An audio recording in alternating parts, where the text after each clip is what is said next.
England ਤੋਂ ਇੱਕ ਗੁਰਸਿੱਖ ਦੇ ਨਾਲ ਭਾਰਤ ਦੇ ਵਿੱਚ ਅਜਿਹਾ ਕੀ ਹੋਇਆ? ਭਾਰਤ ਦੇ ਜੰਗਲਾਂ ਦੇ ਵਿੱਚ ਉਸ ਦੀ ਸਾਰੀ ਟੀਮ ਚੀਕਾਂ ਮਾਰਦੀ ਹੋਈ ਭੱਜੀ। ਉਸ ਗੁਰਸਿੱਖ ਨੇ ਅਜਿਹਾ ਕੀ ਦੇਖ ਲਿਆ? ਤੁਸੀਂ ਵੀ ਜਾਣ ਕੇ ਹੈਰਾਨ ਹੋ ਜਾਓਗੇ। ਚੰਡੀਗੜ੍ਹ ਦੇ ਡਾਕਟਰ ਸਰੂਪ ਸਿੰਘ, ਜੋ ਕਿ ਜ਼ੂਲੌਜੀ ਦੇ ਪ੍ਰੋਫੈਸਰ ਹਨ, ਉਹਨਾਂ ਨੇ ਆਪਣੀ ਜ਼ਿੰਦਗੀ ਦਾ ਇੱਕ ਅਜਿਹਾ ਪੰਨਾ ਫਰੋਲ ਕੇ ਸੁਣਾਇਆ ਜਿਸ ਨੂੰ ਸੁਣ ਕੇ ਤੁਹਾਡੀਆਂ ਲੱਤਾਂ ਤੱਕ ਕੰਬ ਉੱਠਣਗੀਆਂ। ਡਾਕਟਰ ਸਰੂਪ ਸਿੰਘ ਨੇ ਦੱਸਿਆ ਕਿ ਉਹ ਇੰਗਲੈਂਡ ਦੇ ਵਿੱਚ ਪੜ੍ਹਾਈ ਕਰਨ ਤੋਂ ਬਾਅਦ ਪੰਜਾਬ ਆਏ ਅਤੇ ਇੱਥੇ ਸਰਕਾਰੀ ਕਾਲਜ ਲੁਧਿਆਣਾ ਦੇ ਵਿੱਚ ਪੜ੍ਹਨਾ ਸ਼ੁਰੂ ਕਰ ਦਿੱਤਾ। ਸਮਾਂ ਬੀਤ ਰਿਹਾ ਸੀ ਤਾਂ ਮੇਰੀ ਆਪਣੀ ਖੁਦ ਦੀਆਂ ਰਿਸਰਚਾਂ ਚੱਲ ਰਹੀਆਂ ਸਨ। ਆਪਣੀ ਖੋਜਾਂ ਦੇ ਸਿਲਸਿਲੇ ਦੇ ਵਿੱਚ ਮੈਂ ਭਾਰਤ, ਚੀਨ, ਨੇਪਾਲ, ਸਿੰਗਾਪੁਰ ਆਦਿ ਜੰਗਲਾਂ ਦੇ ਵਿੱਚ ਜਾ ਕੇ ਖੋਜਾਂ ਕਰਦਾ ਸੀ ਤੇ ਜ਼ਿੰਦਗੀ ਵਧੀਆ ਚੱਲ ਰਹੀ ਸੀ। ਪਰ ਕਈ ਵਾਰ ਜ਼ਿੰਦਗੀ ਕੁਝ ਅਜਿਹਾ ਦਿਖਾ ਦਿੰਦੀ ਹੈ ਜਿਸ ਦੀ ਆਪਾਂ ਕਲਪਨਾ ਤੱਕ ਨਹੀਂ ਕੀਤੀ ਹੁੰਦੀ ਤੇ ਨਾ ਚਾਹੁੰਦਿਆਂ ਹੋਇਆਂ ਵੀ ਉਹਨਾਂ ਗੱਲਾਂ ਨੂੰ ਮੰਨਣਾ ਪੈਂਦਾ ਹੈ ਜੋ ਸਾਡੇ ਚਿੱਤ ਖਿਆਲ ਦੇ ਵਿੱਚ ਵੀ ਨਹੀਂ ਹੁੰਦੀਆਂ। ਸਾਲ 2009 ਦੇ ਵਿੱਚ ਮੇਰੇ ਨਾਲ ਅਜਿਹਾ ਕੁਝ ਹੋਇਆ ਜਿਸ ਨੂੰ ਮੈਂ ਕਦੀ ਭੁਲਾ ਨਹੀਂ ਸਕਿਆ ਤੇ ਅੱਜ ਵੀ ਉਹ ਘਟਨਾ ਯਾਦ ਕਰਕੇ ਮੈਂ ਕੰਬ ਉੱਠਦਾ ਹਾਂ। ਮੈਂ ਇੱਕ ਤਰਕਵਾਦੀ ਇਨਸਾਨ ਸੀ, ਸਾਇੰਟਿਸਟ ਸੀ। ਭੂਤਾਂ ਪ੍ਰੇਤਾਂ, ਅੰਧ ਵਿਸ਼ਵਾਸ ਦੇ ਉੱਤੇ ਮੈਂ ਧਿਆਨ ਨਹੀਂ ਦਿੰਦਾ ਸੀ। ਇੱਕ ਖੋਜ ਮੈਨੂੰ ਸਾਲ 2009 ਦੇ ਵਿੱਚ ਉੱਤਰਾਖੰਡ ਦੇ ਜੰਗਲਾਂ ਦੇ ਵਿੱਚ ਲੈ ਗਈ।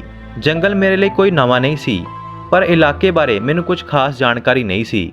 ਮੇਰੇ ਨਾਲ ਮੇਰੇ 2 ਵਿਦਿਆਰਥੀ ਤੇ ਹੋਰ ਵੀ 2 ਬੰਦੇ ਮੇਰੇ ਨਾਲ ਹੀ ਸਨ। ਜੰਗਲ ਦੇ ਵਿੱਚ ਪਹੁੰਚ ਗਏ ਤੇ ਜੰਗਲ ਤੋਂ ਬਾਹਰ ਇੱਕ ਜੰਗਲਾਤ ਵਿਭਾਗ ਦੇ ਕੁਆਟਰ ਦੇ ਵਿੱਚ ਆਪਾਂ ਰੁਕਣ ਦਾ ਇੰਤਜ਼ਾਮ ਕੀਤਾ ਸੀ, ਜੋ ਕਿ ਕਾਫੀ ਸਮੇਂ ਤੋਂ ਬੰਦ ਸੀ। ਕਾਫੀ ਵੱਖਰਾ ਜਿਹਾ ਇਲਾਕਾ ਸੀ ਤੇ ਵਿਭਾਗ ਦੇ ਲੋਕ ਉੱਥੇ ਘੱਟ ਹੀ ਡਿਊਟੀ ਦਿਆ ਕਰਦੇ ਸੀ। ਕੁਝ 2 ਕਿਲੋਮੀਟਰ ਦੀ ਦੂਰੀ ਦੇ ਉੱਤੇ ਇੱਕ ਛੋਟਾ ਜਿਹਾ ਪਿੰਡ ਵੀ ਸੀ ਅਤੇ ਉੱਥੇ ਇੱਕੋ ਇੱਕ ਦੁਕਾਨ ਸੀ।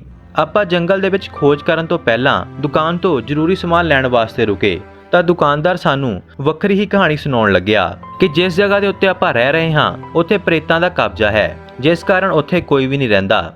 ਆਪਾਂ ਉਸ ਦੀਆਂ ਗੱਲਾਂ ਦੇ ਉੱਤੇ ਹੱਸਣ ਲੱਗੇ ਤੇ ਮਜ਼ਾਕ ਸਮਝ ਕੇ ਵਾਪਿਸ ਆਪਣੇ ਕੁਆਟਰ ਦੇ ਵਿੱਚ ਆ ਗਏ। ਆਪਾਂ ਸੋਚਿਆ ਕਿ ਲੱਕੜ ਚੋਰੀ ਕਰਨ ਵਾਸਤੇ ਲੋਕਾਂ ਨੇ ਅਜਿਹੀਆਂ ਅਫਵਾਹਾਂ ਫੈਲਾਈਆਂ ਹੋਣਗੀਆਂ ਤਾਂ ਕਿ ਕੋਈ ਇੱਧਰ ਨਾ ਆਵੇ, ਪਰ ਸ਼ਾਇਦ ਆਪਾਂ ਉੱਥੇ ਗਲਤ ਸੀ। ਇੱਥੇ ਕੁਝ ਹੋਰ ਹੀ ਚੱਲ ਰਿਹਾ ਸੀ। ਜਦੋਂ ਰਾਤ ਹੋਈ ਆਪਾਂ ਖਾਣਾ ਬਣਾਇਆ ਤੇ ਸੌਣ ਦੀ ਤਿਆਰੀ ਕੀਤੀ। 2 ਹੀ ਕਮਰੇ ਸਨ। ਮੈਂ ਆਪਣੇ ਸਟੂਡੈਂਟਸ ਦੇ ਨਾਲ ਇੱਕ ਕਮਰੇ ਦੇ ਵਿੱਚ ਬੈਠ ਗਿਆ ਤੇ ਬਾਕੀ 2 ਪ੍ਰੋਫੈਸਰ ਦੂਸਰੇ ਕਮਰੇ ਦੇ ਵਿੱਚ ਸੌਣ ਲੱਗੇ। ਰਾਤ ਦੇ ਸਮੇਂ ਜੰਗਲ ਬਹੁਤ ਹੀ ਭਿਆਨਕ ਆਵਾਜ਼ਾਂ ਕਰਦਾ ਹੈ, ਇਸ ਗੱਲ ਤੋਂ ਆਪਾਂ ਚੰਗੀ ਤਰ੍ਹਾਂ ਵਾਕਿਫ ਸਾਂ। ਮੈਂ ਉਸ ਸਮੇਂ ਆਪਣਾ ਨਿਤਨੇਮ ਕਰਕੇ ਇੱਕ ਕਿਤਾਬ ਪੜ੍ਹ ਰਿਹਾ ਸੀ ਕਿ ਅਚਾਨਕ ਹੀ ਮੈਨੂੰ ਅਜੀਬ ਜਿਹਾ ਕੁਝ ਸੁਣਨ ਨੂੰ ਮਿਲਿਆ, ਜੋ ਨਾ ਤਾਂ ਜੰਗਲ ਦੀ ਆਵਾਜ਼ ਸੀ ਤੇ ਨਾ ਹੀ ਕਿਸੇ ਜੰਗਲੀ ਜਾਨਵਰ ਦੀ। ਮੈਂ ਧਿਆਨ ਨਾ ਦੇ ਕੇ ਆਪਣਾ ਕਿਤਾਬ ਪੜ੍ਹਦਾ ਰਿਹਾ, ਪਰ ਕੁਝ ਸਮੇਂ ਬਾਅਦ ਮੇਰੇ ਨਾਲ ਦੇ ਦੋਨੋਂ ਪ੍ਰੋਫੈਸਰ ਸਾਡੇ ਕਮਰੇ ਦੇ ਵਿੱਚ ਆਏ ਤੇ ਕਹਿਣ ਲੱਗੇ ਕਿ ਉਹਨਾਂ ਦੇ ਕਮਰੇ ਦੇ ਵਿੱਚ ਕੋਈ ਘੁੰਮ ਰਿਹਾ ਹੈ ਤੇ ਬਹੁਤ ਭਿਆਨਕ ਆਵਾਜ਼ ਕੱਢ ਰਿਹਾ ਹੈ। ਮੈਨੂੰ ਯਕੀਨ ਨਹੀਂ ਹੋਇਆ ਤੇ ਮੈਂ ਉਹਨਾਂ ਦੇ ਕਮਰੇ ਵੱਲ ਗਿਆ, ਜਿੱਥੇ ਸੱਚ ਵਿੱਚ ਹੀ ਇੱਕ ਸਾਇਆ ਘੁੰਮਦਾ ਨਜ਼ਰੀ ਪੈ ਰਿਹਾ ਸੀ।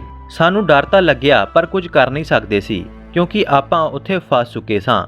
ਤੇ ਫਿਰ ਅਚਾਨਕ ਹੀ ਮੇਰੇ ਇੱਕ ਸਟੂਡੈਂਟ ਦੇ ਉੱਤੇ ਕਿਸੇ ਚੀਜ਼ ਨੇ ਵਾਰ ਕੀਤਾ ਤੇ ਲਗਾਤਾਰ ਵਾਰ ਹੁੰਦੇ ਰਹੇ। ਆਪਾਂ ਡਰੇ ਸਹਿਮੇ ਹੋਏ ਉੱਥੋਂ ਭੱਜੇ, ਪਰ ਆਪਾਂ ਉੱਥੇ ਕੁਝ ਵੀ ਕਰ ਨਹੀਂ ਪਾ ਰਹੇ ਸੀ ਕਿਉਂਕਿ ਆਪਾਂ ਸਿਰਫ ਮਹਿਸੂਸ ਕਰ ਰਹੇ ਸੀ ਪਰ ਸਾਨੂੰ ਕੋਈ ਦਿਖਾਈ ਨਹੀਂ ਦੇ ਰਿਹਾ ਸੀ। ਡਰ ਕੇ ਸਾਰੇ ਲੋਕ ਬਾਹਰ ਜੰਗਲ ਦੀ ਤਰਫ ਭੱਜੇ। ਮੈਂ ਵੀ ਬਾਹਰ ਚਲਿਆ ਗਿਆ। ਜੰਗਲ ਦੇ ਵਿੱਚ ਕੁਝ 1.5 ਕਿਲੋਮੀਟਰ ਅੰਦਰ ਜਾ ਕੇ ਇੱਕ ਖਾਲੀ ਜਗ੍ਹਾ ਆਈ ਜਿੱਥੇ ਆਪਾਂ ਰੁਕ ਗਏ। ਉੱਥੇ ਇੱਕ ਪੁਰਾਣਾ ਜਿਹਾ ਘਰ ਤੇ ਇੱਕ ਖੂਹ ਸੀ। ਆਪਾਂ ਉੱਥੇ ਰੁਕੇ। ਮੈਂ ਆਪਣੇ ਸਾਥੀਆਂ ਨੂੰ ਕਿਹਾ ਕਿ ਸਾਨੂੰ ਜੰਗਲ ਦੀ ਤਰਫ ਨਹੀਂ ਸਗੋਂ ਪਿੰਡ ਦੀ ਤਰਫ ਭੱਜਣਾ ਚਾਹੀਦਾ ਸੀ। ਸੋ ਆਪਾਂ ਇਹ ਗੱਲਾਂ ਕਰ ਹੀ ਰਹੇ ਸੀ ਕਿ ਅਚਾਨਕ ਉਹ ਭਿਆਨਕ ਆਵਾਜ਼ਾਂ ਸਾਡੇ ਕੋਲ ਆ ਗਈਆਂ, ਜਿਸ ਦੇ ਨਾਲ ਮੇਰਾ ਇੱਕ ਸਟੂਡੈਂਟ ਡਰ ਕੇ ਬੇਹੋਸ਼ ਹੋ ਗਿਆ। ਮੈਨੂੰ ਮਹਿਸੂਸ ਹੋਇਆ ਕਿ ਇੱਥੇ ਕਾਫੀ ਭੂਤ ਪ੍ਰੇਤ ਹਨ ਜਿਨ੍ਹਾਂ ਤੋਂ ਬਚਣਾ ਸਾਨੂੰ ਬਹੁਤ ਮੁਸ਼ਕਲ ਹੈ। ਹੁਣ ਆਪਾਂ ਕੀ ਕਰ ਸਕਦੇ ਸੀ? ਉੱਥੇ ਮੈਂ ਸਮਾਂ ਨਾ ਖਰਾਬ ਕਰਦਿਆਂ ਹੋਇਆਂ ਸਾਰਿਆਂ ਨੂੰ ਇਕੱਠਾ ਕਰਕੇ ਬੈਠਣ ਦੇ ਲਈ ਕਿਹਾ ਤੇ ਮੈਂ ਉਹਨਾਂ ਨੂੰ ਕਹਿਣ ਲੱਗਾ ਕਿ ਮੈਂ ਜੋ ਸ਼ਬਦ ਬੋਲਦਾ ਹਾਂ ਤੁਸੀਂ ਵੀ ਮੇਰੇ ਨਾਲ ਨਾਲ ਉਹੀ ਸ਼ਬਦ ਬੋਲਣਾ ਹੈ। ਸੋ ਮੈਂ ਚੌਂਕੜਾ ਮਾਰ ਕੇ ਬੈਠ ਗਿਆ ਤੇ ਤਾਤੀ ਵਾਹ ਨਾਲ ਲੱਗ ਗਈ ਪਾਰ ਬ੍ਰਹਮ ਸਰਣਾਈ ਦਾ ਜਾਪ ਕਰਨ ਲੱਗਿਆ।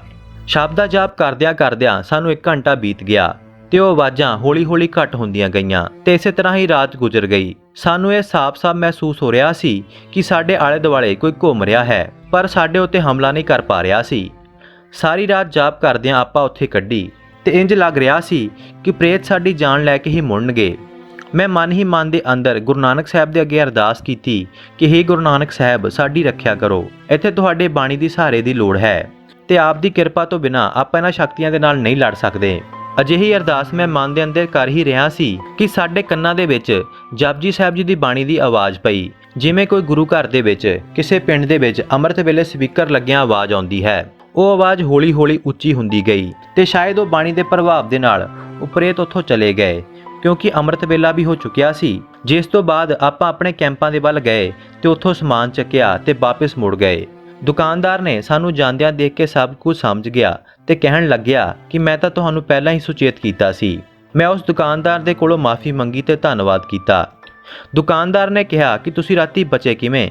ਮੈਨੂੰ ਤਾਂ ਇਸ ਗੱਲ ਦੇ ਉੱਤੇ ਵਿਸ਼ਵਾਸ ਨਹੀਂ ਹੋ ਰਿਹਾ। ਮੈਂ ਉਸ ਨੂੰ ਸਾਰੀ ਗੱਲ ਦੱਸੀ ਤੇ ਸਾਰੀ ਗੱਲ ਸੁਣ ਕੇ ਦੁਕਾਨਦਾਰ ਕਹਿੰਦਾ ਹੈ ਕਿ ਬਾਕੀ ਸਭ ਕੁਝ ਤਾਂ ਠੀਕ ਹੈ, ਪਰ ਤੁਸੀਂ ਝੂਠ ਬੋਲ ਰਹੇ ਹੋ ਕਿ ਮੈਂ ਕੁਝ ਵੀ ਝੂਠ ਨਹੀਂ ਬੋਲਿਆ। ਅਜਿਹਾ ਸੱਚ ਵਿੱਚ ਹੀ ਹੋਇਆ ਹੈ। ਦੁਕਾਨਦਾਰ ਨੇ ਕਿਹਾ ਕਿ ਅਜਿਹਾ ਕਿਵੇਂ ਹੋ ਸਕਦਾ ਹੈ? ਤੁਸੀਂ ਕਿਹਾ ਕਿ ਸਪੀਕਰ ਦੇ ਵਿੱਚ ਬਾਣੀ ਸੁਣੀ ਤਾਂ ਪ੍ਰੇਤ ਚਲੇ ਗਏ, ਪਰ ਇੱਥੇ ਤਾਂ ਦੂਰ ਦੂਰ ਤੱਕ ਕੋਈ ਵੀ ਗੁਰਦੁਆਰਾ ਨਹੀਂ ਹੈ ਤੇ ਇੱਥੇ 40 ਕਿਲੋਮੀਟਰ ਦੇ ਇਲਾਕੇ ਦੇ ਵਿੱਚ ਕੋਈ ਸਿੱਖ ਪਰਿਵਾਰ ਵੀ ਨਹੀਂ ਰਹਿੰਦਾ, ਤਾਂ ਤੁਸੀਂ ਫਿਰ ਕਿਹੜੇ ਸਪੀਕਰ ਤੇ ਕਿਹੜੀ ਬਾਣੀ ਦੀ ਗੱਲ ਕਰ ਰਹੇ ਹੋ? ਇੱਥੇ ਤਾਂ ਕਿਸੇ ਮੰਦਿਰ ਦੇ ਵਿੱਚ ਵੀ ਕੋਈ ਸਪੀਕਰ ਨਹੀਂ ਹੈ।